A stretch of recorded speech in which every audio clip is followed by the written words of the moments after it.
I've spent $60,000 just to make you happy, but why do you call me a wallet or an ATM? Lily, who is Max's wife, said angrily. We never asked for your help, she added. If it bothers you so much, why don't you stop the payments? Max said in a rude way. Even my eldest son Max acts like this, Lily continued. After making me pay for a $20,000 party and then a $40,000 wedding, they treat me like a money machine. Maybe I raised my son wrong. I won't let them boss me around anymore. I understand what you're saying. Are you sure about that? We won't let you see your grandchild, right? Max threatened. You don't have to worry. I'm happy to stop the payments from now on. It was a big change for Max and Lily, who had been taking care of me. My name is Chloe. I'm 56 years old. I've been struggling alone since my husband died 12 years ago. I work hard at a good company, where I've been for a long time. Some people might say I'm focused on my career. My children were teenagers when my husband passed away. Now they've finished college and have jobs. That makes me feel a bit better. I hope they'll start families of their own soon. As I thought about these things, I lived comfortably in the condo where I used to live with my children. Then, one day, Max called me and said, I want you to meet a woman I'm thinking of marrying. I was happy to agree. Max is turning 28 this year and works as a salesman for a big company. He used to be a bit of a player, but it seemed like he was finally settling down.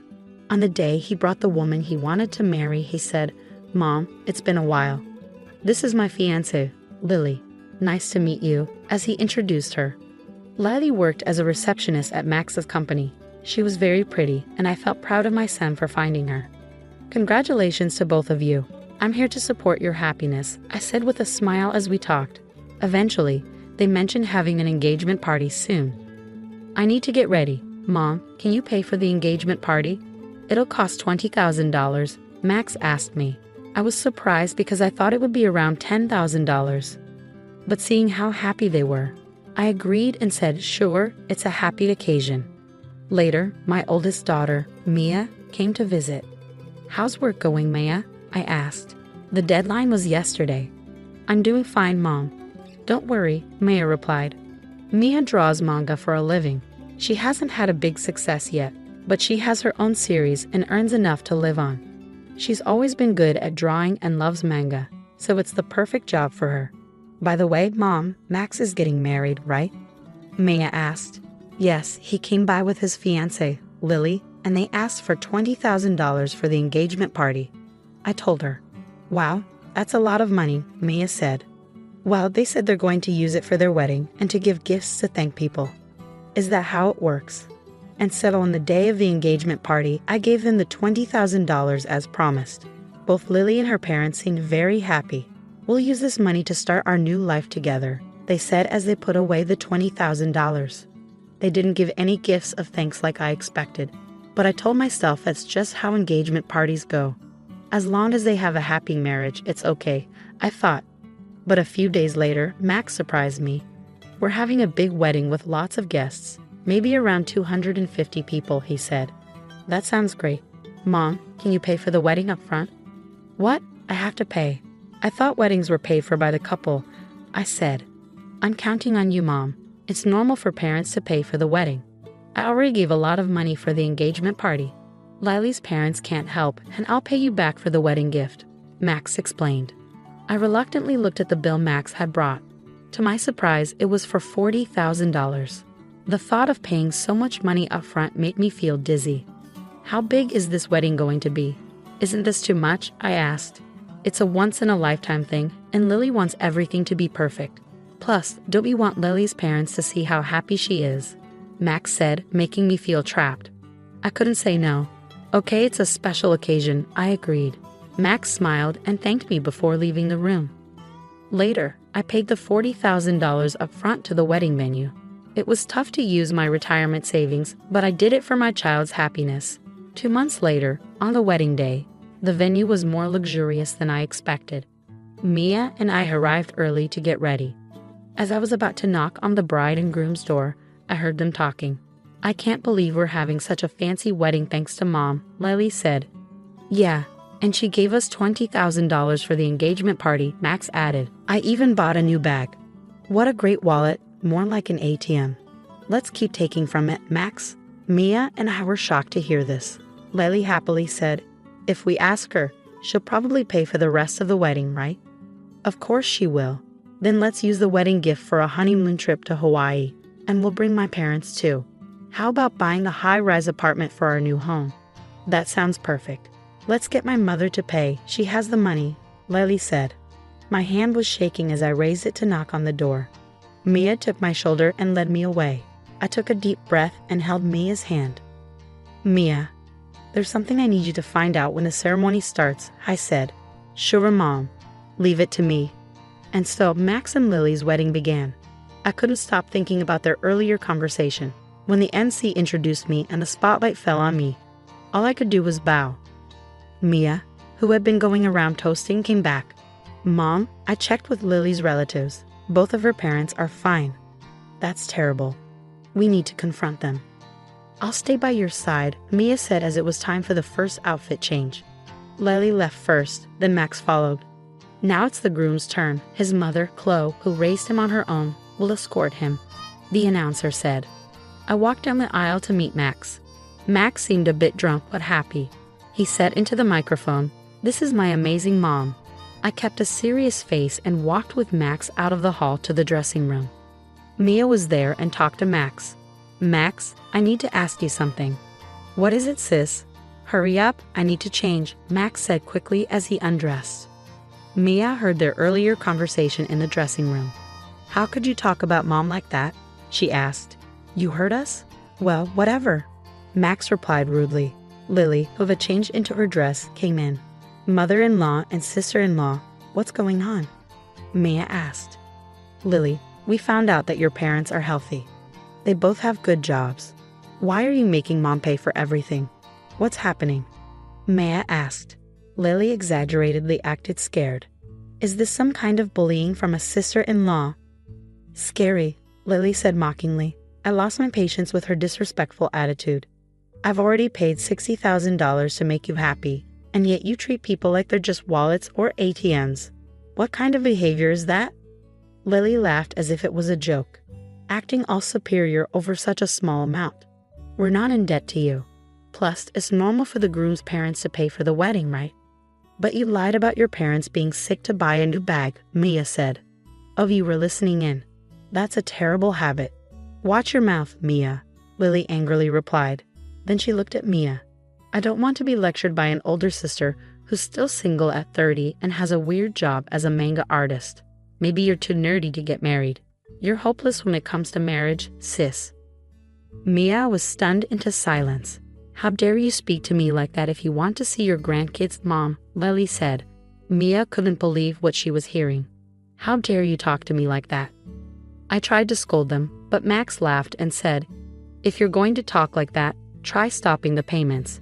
After all, I'm successful. I can handle it. It would be a pity to lose the money.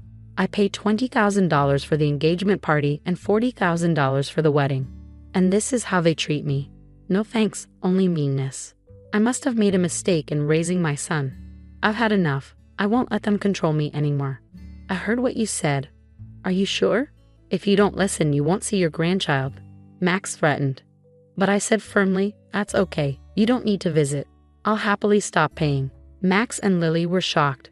I'm ending our relationship here. I wish you all the best, I said, taking Maya's hand, and we left the place. We could still hear the happy sounds of the party as we walked away. A month later, Mia and I were having tea at home when the intercom buzzed loudly. Oh, Mom, it's Max. What should we do? Let him in, please, Mia said. Max, whom I hadn't seen for a month, looked very tired and worn out. Why the sudden visit, Max? I asked. Mom, you must have got the bill for the wedding venue by now. Why haven't you paid it? Huh? Oh, the bill for the remaining money. It was $45,000, right? I got it, but I don't have to pay it, I replied. Don't say that. We didn't get many wedding gifts and couldn't pay the bill, so now we're in debt, Max said. Maya laughed and said, from what I heard at the wedding, you two don't have a good reputation. Max, you've been acting bossy at work, and Lily, you've been mean to other women and showing off your looks. No wonder people didn't want to give you wedding gifts. Hey sis, stay out of this, Max said. I sighed and said, you both haven't been considerate of anyone around you, not just me. You caused the wedding expenses, so you should pay them yourselves. Max begged desperately. Mom, I'm in trouble. Lily can't stop spending money, and even her parents are taking advantage of me. Lily's love for money isn't a surprise, Max, and considering Lily's behavior, I can imagine her parents are the same. Please, Mom, think about helping us. Give us some money, Max begged. I replied sternly, you were the one who said, I'm successful, it'll be easy, and told me to stop paying, right? And didn't you say we were cutting ties? I don't have to give you any more money. Mom, don't call me Mom. I don't want to be called that by someone who only sees me as a money source. I'd like you to pay back what you owe for the wedding and engagement party, but I'll let it go. Please leave. Max, who looked shocked before, now looked angry. Are you really okay with this, Mom, cutting ties like this? How will you spend your old age without a husband? Don't you want to see your grandchild? Before I could respond, Mia stepped in. Don't worry. I'll be with Mom. And what can you, an unsuccessful comic artist, do? You can't even have kids. Just be quiet. Max was furious. Ah, so scary. You make fun of me as a failed manga artist, but my manga was one of the best-selling this year. Did you know? It's going to be an anime and movie next year.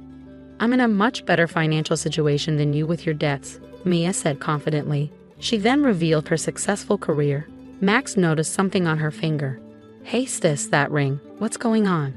Mia showed the ring on her left finger. Yes, that's what's happening. I'm getting married to my editor. He's important at a big publishing company, so we can take care of Mom. We don't need you anyway. We never planned for our kids to take care of us, Mia said. Thanks, Mia. We'll handle everything ourselves. We'll invite Mom to the wedding, but you don't have to come, I told Max firmly. Mia and I guided Max towards the front door.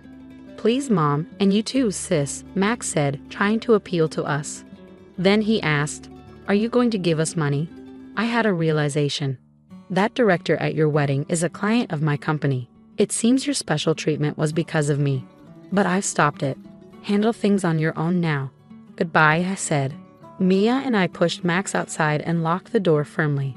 Max protested outside, but after a while, it became quiet. A year went by. Right after that, I sold the house to avoid Max and Lily's visits. I bought an apartment for older people to live in when I get old. A neighbor from my old place told me Max and Lily came and made a scene, asking why I wasn't there. So I think selling the house was the right choice. Max and Lily gave up on their dream of a fancy apartment and now live in a small place. Max got demoted at work because of his behavior. He's still working, surprisingly. Lily stopped working after getting married but kept spending money. They ran out of money quickly. Even with debts, Lily keeps spending, and her parents keep asking for money. They fight a lot. I hope they learn how hard it is to earn money and appreciate people. But that might be too much to ask. Mia and I still have a good relationship. Her husband is nice to me and they're expecting a baby. I can't wait to spoil my daughter and grandchild. That's what keeps me going every day.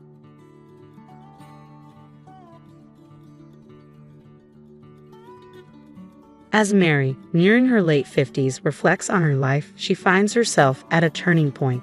With her 2 children, one on the brink of marriage and the other thriving in college, she senses her motherly duties waning. As a former nurse, she contemplates a return to caregiving, feeling the pull of her profession once more. However, life throws her a curveball when she receives distressing news. Her father-in-law, Bob, has suffered a stroke. Rushing to the hospital at her husband John's urgent call, Mary's thoughts swirl with concern. Bob, always a pillar of kindness and warmth, has been grappling with the loss of his wife, Alice, for the past 3 years. Despite Mary's efforts to uplift his spirits through family gatherings and outings, she's noticed a gradual decline in Bob's energy. Just as she begins to see glimmers of his old vitality returning, the news of his stroke hits her like a thunderbolt. Arriving at the hospital, she finds Bob's daughter and son-in-law engaged in conversation, a mix of emotions swirling within her. Apologies for my tardiness. How's Bob holding up? I gasped out, hurting to catch up with John's sister, Isabella. Her response was a sigh of irritation as she glanced my way. Clearly annoyed. You're late. We're in a hurry. Can you handle this? With that brisk dismissal, she hurried off, leaving me behind. Isabella's indifference towards Bob was palpable, a demeanor she carried even when Alice, Bob's late wife, was alive. Despite Bob and Alice's unwavering kindness, Isabella remained aloof, untouched by their warmth. Left alone in the waiting area, I paced nervously, my thoughts consumed by Bob's condition. Meanwhile, John rushed in, his concern evident in the beads of sweat on his forehead and his soaked dress shirt. "Mary, how's Dad?" he asked anxiously. I shook my head, indicating I had no updates yet. John's reaction was visceral. He dropped the bags he was carrying, his complexion draining of color. "No, that's not what I meant," I reassured him quickly. "He's still in surgery. We're waiting for news." Relief washed over John, evident in the way he retrieved his fallen bags and slumped into a nearby chair. "Should we brace ourselves?" I hurried over to John, who teetered on the edge of tears, and placed a comforting hand on his back. "It'll be all right," I murmured, feeling utterly helpless with no words substantial enough to offer solace. Hours ticked by before the surgery's conclusion, and we were ushered into a small room by the doctor for an update. "The surgery went well, but there may be lasting effects," the doctor explained gently, indicating that Bob would require ongoing care. While our hearts hoped for Bob's swift recovery, the reality of caregiving loomed, a responsibility that would involve Isabella and her husband. John and I decided to reach out to Isabella to discuss the next steps. After a conversation, we agreed to convene at Bob's home, a gathering necessitated by the circumstances while Bob remained hospitalized. "I won't be his caregiver," Isabella declared bluntly, sending shockwaves through John and me. "But what are we supposed to do then?" I countered, baffled by her indifference. Isabella, nonchalant, continued toying with her meticulously manicured nails, a stark contrast to the gravity of the conversation. Her husband, Tom, simply nodded along.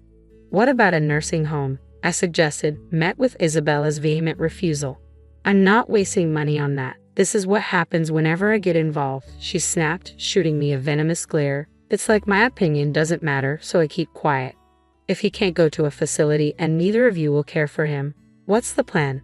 John pressed, frustration seeping into his voice. "That's why you should handle it. I don't want some burden in my home," Isabella chuckled callously, pushing me to my breaking point. "Enough. He's your father, for heaven's sake," I snapped, my patience wearing thin. "I don't care. Why am I expected to bear the responsibility just because he's my father? He's John's father too. I've been saying you two should handle it." "I don't have a response to that. We'd love to care for him at home, but our house isn't equipped for it," I explained, feeling the weight of reality pressing down. "There are too many obstacles, stairs, uneven floors, to bring my father-in-law here. We need significant renovations and we simply can't afford it." "Mary, you're trained in caregiving, aren't you? It shouldn't be a big deal," Isabella remarked smugly, her tone grating on my nerves. John shared my frustration, and we silently agreed to table the discussion for now, retreating from his parents' home. "What's our next move, Mary? You mentioned considering a return to caregiving," John inquired, his concern evident. "It's not just about the job. We have to make this place safe for Dad, and that's a financial challenge," I replied, trying to reassure him. "You're right," John conceded, acknowledging the daunting road ahead. "I estimate it could cost around $100,000. That's just a ballpark figure, but considering the modifications needed for the entire first floor to accommodate him, that's roughly what we're looking at." I mused aloud, grappling with the daunting financial reality. With our eldest still in college, we simply don't have that kind of money. We're still paying off the mortgage, and the thought of taking on another loan for renovations is overwhelming. It's a difficult decision, but should we consider a facility for him? The question is, would he even be able to get in? The wait lists are long, and the expense is significant, and I doubt Isabella and her family would offer any assistance. It feels like we're stuck with no viable solution. Deciding to at least listen to my father-in-law's perspective, I made my way alone to the hospital where he was admitted. Stepping into his room, I was greeted by a sight that lifted my spirits. My father-in-law, visibly improved, greeted me with a warm smile. "Please don't apologize," my father-in-law would often murmur upon my visits. "There's no trouble at all. And look, I've brought you one of your favorite books today." "Why apologize? You're bringing me joy," I'd respond, trying to uplift his spirits. The doctor had informed us of his stroke, leaving him unable to move the right half of his body independently. To read, he'd prop the book on the table, using a weight to keep the pages steady. "Ah, thank you," my father-in-law replied gratefully, accepting the book I'd brought. I gently placed the book by his pillow. Dad, I came today because I wanted to talk about what lies ahead, I began, meeting his warm smile with a heavy heart. Oh, I understand. I'll be fine, even in a nursing home. I've prepared for it, so please don't worry, he reassured me, though I sensed a flicker of loneliness in his eyes. Well, Dad, if you're open to it, why not come stay with us? I have experience in elderly care, and as a stay-at-home mom, I have the time. John will be there too. Let's live together, I blurted out, sensing his solitude. His surprise was evident, perhaps realizing deep down that returning to his own home, where Isabella and her husband resided, might not be feasible. I couldn't shake the feeling that they'd view him as a burden, ultimately leading to a nursing home. The thought weighed heavily on me, overshadowing my initial intention to listen to my father-in-law's wishes. There was a twinge of guilt toward my husband John, but I knew he'd understand. Now, we needed to arrange for his care upon discharge. Money was a concern, so I decided to seek Isabella's input. With these thoughts swirling in my mind, I made my way home. When John returned from work, I recounted the events at the hospital. He appeared troubled but nodded, almost as if he had anticipated this turn of events. Without delay, John dialed Isabella's number. We're reaching out for assistance because we'll be the ones caring for Dad, John explained, his voice tinged with frustration as their conversation escalated. With a resigned sigh, he ended the call and briefed me on their exchange. Isabella refused to contribute any funds. It seems there's little we can do about it, he disclosed, his concern evident as he contemplated the financial implications for his father-in-law. From then on, our home buzzed with activity. We deliberated over renovations, essential care supplies, and received guidance on home care options. When I informed my father-in-law that he'd be moving in with us upon discharge, his expression was a mix of gratitude and regret. Mary, could you fetch the checkbook from over there? He requested, gesturing toward a cloth bag on the shelf. Curious as to why he'd need it, I obliged, retrieving the checkbook during one of our visits. Observing my father-in-law, I watched as he opened the bank book and presented it to me. I have some savings here. Could you and John make use of it? The figure written in the checkbook was staggering, surpassing any amount I'd ever seen. Stunned, I must have appeared frozen, prompting my father-in-law to chuckle. You and John will be looking after me now, won't you? I heard about the new car and the renovations to make the house accessible. Would $10 million cover it? $10 million. The zeros overwhelmed me, leaving me speechless. I could have fathomed why my father-in-law had amassed such a fortune, but it seemed that after my mother-in-law's passing, he had turned to investments he had been studying, and they had proven lucrative. His savings had grown exponentially, fueled by his restrained spending habits. Yet even if he intended to renovate the house or purchase a car, the sum seemed excessive. Reluctantly, I returned the bank book, shaking my head. I can't accept this much. Please keep it for yourself. He pushed the book back toward me, insisting, I can't possibly use all of this. I'd rather return it to you and your family, who are willing to care for me. Once again faced with the returned bank book, I stood my ground. I really can't accept such a large sum, I insisted firmly. After a brief pause, my father-in-law proposed, how about $1 million? Realizing the impasse, I managed to negotiate a compromise, settling on a reduced amount of $100,000. Though he seemed reluctant, he agreed, and for the time being, that seemed satisfactory. As we were in the midst of this exchange, Isabella suddenly appeared, catching us off guard. Quickly, I stashed the bank book back in its place. Seeing my hurried actions, Isabella's brow furrowed in concern. What's going on? She inquired, her voice tinged with worry. I breathed a sigh of relief, grateful she hadn't overheard our previous conversation. Isabella had come to deliver some clothes for our father. After a brief exchange, we left the hospital room together. However, on our way home, Isabella suggested stopping by a coffee shop for a discussion. Given her history of bringing up unpleasant topics, I braced myself for what was to come. Reluctantly, I acquiesced, unaware of the twist awaiting us. I'll take care of Dad, Isabella declared out of the blue, stunning me.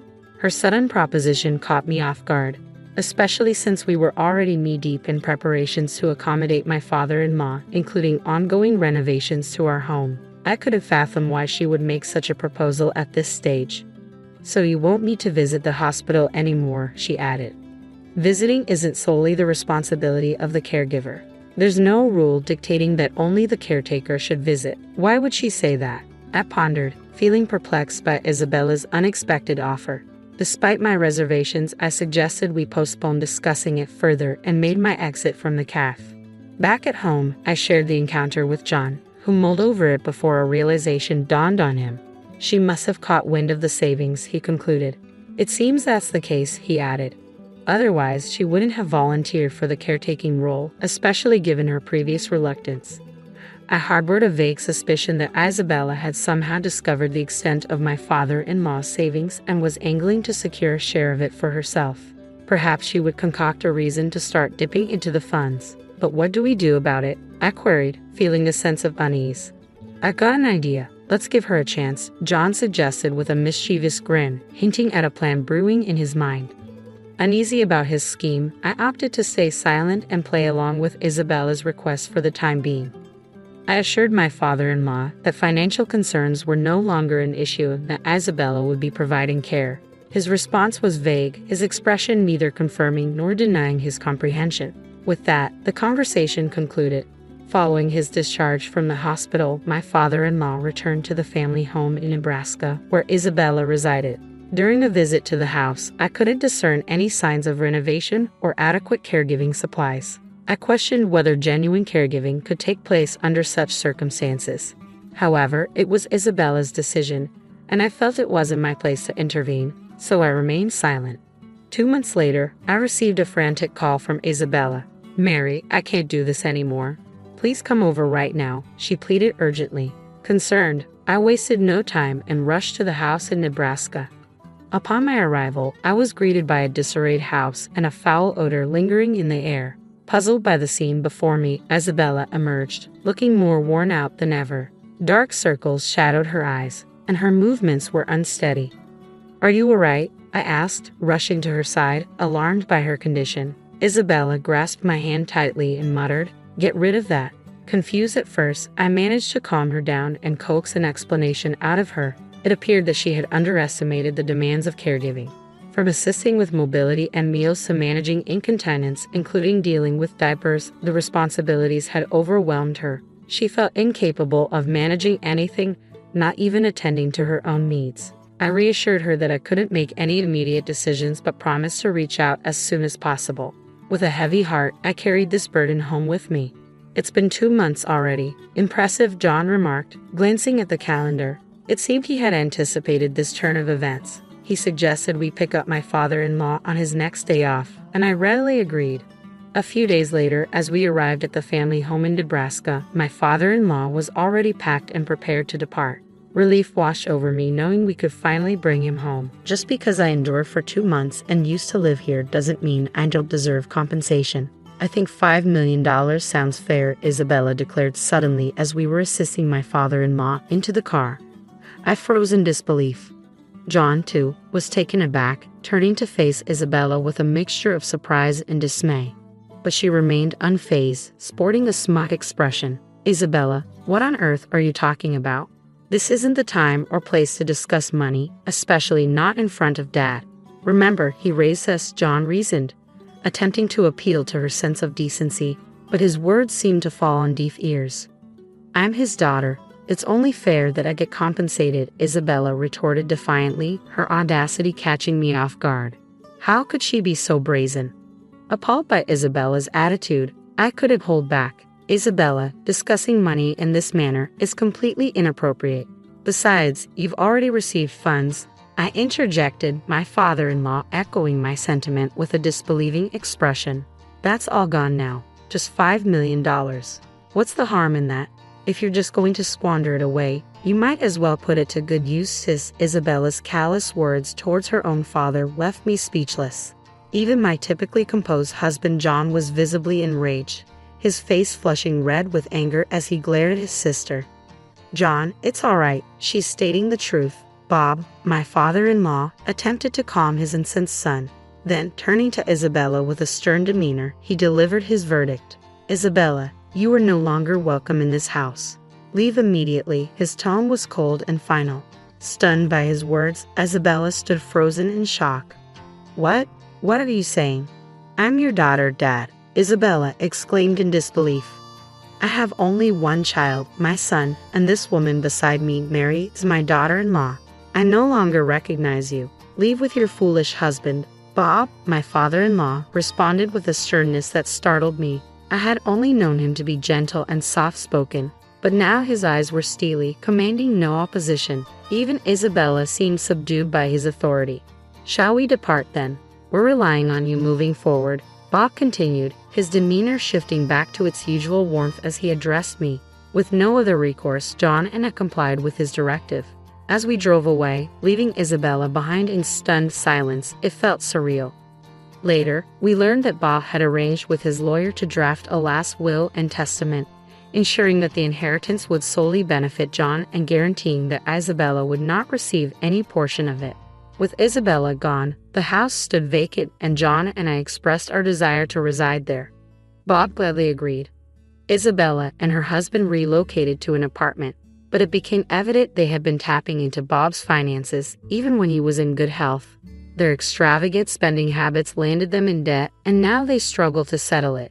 Each day, I can't shake the feeling that this downfall was bound to happen for someone like Isabella, who lacks respect and gratitude towards her parent, regardless of biological ties.